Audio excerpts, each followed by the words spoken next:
तो बिहार में प्रशासनिक महकमे को एक बार फिर से मजबूत करने की दिशा में पहल की गई है। बिहार में 9 आईएएस अधिकारियों का तबादला किया गया है। औरंगाबाद, किशनगंज, शिवहर, मुंगेर, सासाराम समेत कई जिलों के डीएम बदले गए हैं। कई जिलों के डीएम का तबादला किया गया है और गृह विभाग ने इसको लेकर अधिसूचना भी जारी कर दी है। तो आपको बता दें कि बिहार में एक बार फिर से जो प्रशासनिक मजबूती है, प्रशासनिक महकमे को मजबूत करने की दिशा में सरकार की ओर से कदम उठाया गया है और इसे देखते हुए 9 आईएएस अधिकारियों का तबादला कर दिया गया है। औरंगाबाद, किशनगंज, शिवहर, मुंगेर, सासाराम समेत कई जिलों के डीएम का तबादला किया गया है। गृह विभाग ने इसको लेकर अधिसूचना जारी कर दी है। तो इसे कह सकते हैं कि बिहार में जो बीते दिनों लॉ एंड ऑर्डर को लेकर सवाल उठते रहे हैं, कहीं ना कहीं ये सारी चीजें इस फैसले के पीछे चर्चा का पार्ट रही होंगी, क्योंकि बिहार में आपराधिक घटनाएं भी लगातार बढ़ रही हैं। उसे लेकर कहीं ना कहीं प्रशासनिक महकमे को मजबूती प्रदान की जाए, प्रशासनिक महकमों को अपराध के विरुद्ध एक ठोस कदम उठाने के लिए प्रेरित किया जाए। इसे देखते हुए सरकार की ओर से 9 आईएएस अधिकारियों का तबादला कर दिया गया है और बिहार के कई जिलों के डीएम को बदल दिया गया है।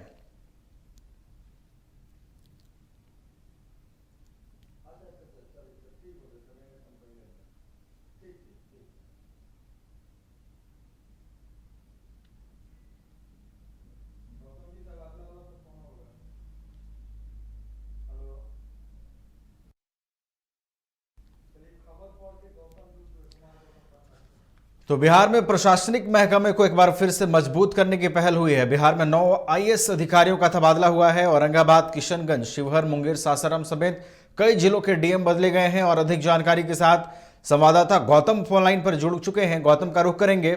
गौतम, एक बार फिर से 9 आईएएस अधिकारियों का तबादला किया गया है। गौतम, सरकार की ओर से प्रशासनिक महकमे को एक बार फिर से मजबूत करने की दिशा में कदम उठाया गया है।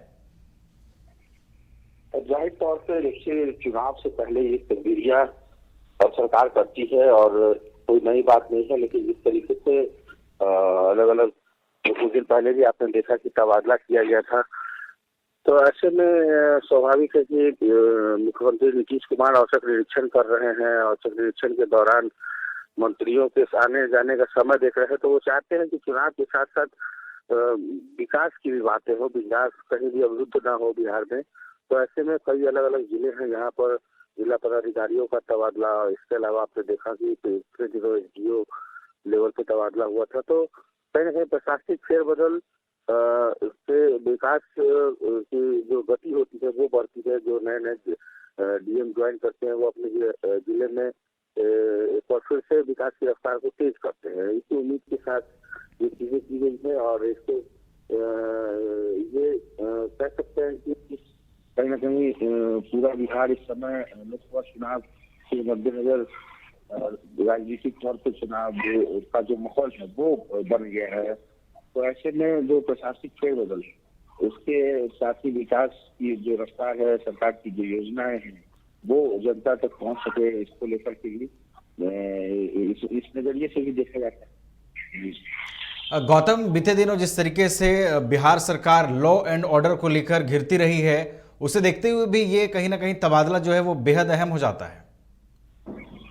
जाहिर तौर पे जहाँ पर प्रशासनिक अनियमितता या फिर लॉ एंड ऑर्डर की बात होती है और लगातार जो जिला सुर्खियों में है, तो वैसे में वहाँ के जिलाधिकारी और वहाँ के एसएसपी पर गाज गिरती है। तो ऐसे में जो अधिकारी हैं उनका तबादला प्राय से दूसरे जिले में कर दिया जाता है या फिर उनको वापस बुला लिया जाता है सचिवालय। तो ऐसे में ये फेरबदल प्रशासनिक स्तर पर किया गया है और प्रशासनिक स्तर पर फेरबदल की मुख्य वजह भी यही होती है कि ताकि लॉ एंड ऑर्डर पर कमांड किया जा सके। वहाँ की जो जिले की जो योजनाएं हैं वो कम से कम जनता तक पहुँच सके। तो कहीं ना कहीं जो लोग 3 साल से या 3.5 साल से जिस जगह पे बने हुए हैं, तो वो अगले जिले में जाएंगे तो वो अपनी रफ्तार को तेज करेंगे। तो कुल मिलाकर कह सकते हैं कि लॉ एंड ऑर्डर, विकास और तमाम वो चीजें हैं जिसको लेकर के ये प्रशासनिक फेरबदल किया जाता है और सरकार अपने स्तर पर इसको देखती रहती है लगातार। और मुख्यमंत्री नीतीश कुमार इन दिनों सरकार के विभागों पर ज्यादा नजर बनाए हुए हैं और यही कारण है कि औचक निरीक्षण के साथ साथ वो प्रशासनिक फेरबदल भी लगातार कर रहे हैं। चलिए, धन्यवाद गौतम हमारे साथ जुड़ने के लिए और इन तमाम जानकारियों के लिए। झूमेंगे घूमेंगे गाएंगे हम, वाइल्ड वाली वाटर पार्क जाएंगे हम। झूमेंगे घूमेंगे गाएंगे हम, वाइल्ड वाली वाटर पार्क जाएंगे हम। वाटर पार्क में फुल ऑन फन करेंगे, फैमिली संग वाइल्ड वादी चलेंगे। वाइल्ड वादी एंड अम्यूजमेंट वाटर पार्क एक नए अवतार में तो तैयार हो जाइए वाइल्ड वादी में अनलिमिटेड मस्ती के लिए। साथ ही 33 फीट की हाइट से मल्टी लेन और बर्ड पार्क का भी ले फुल मजा। वाइल्ड वादी अम्यूजमेंट वाटर पार्क, देवी मंडप रोड, 10 माइल चौक, रांची। IIT जी नीट एस्पिरेंट्स के सपने को पंख देने आ गया है कंप्लीट सॉल्यूशन इंस्टीट्यूट। यहाँ है smart classroom, 1-to-1 doubt clearing session, ask the expert, video solution और भी बहुत कुछ। मतलब हम करेंगे आपको गाइड, बनेंगे आपके mentor. Foundation classes from class 6 onwards for your bright future. Visit complete solution institute.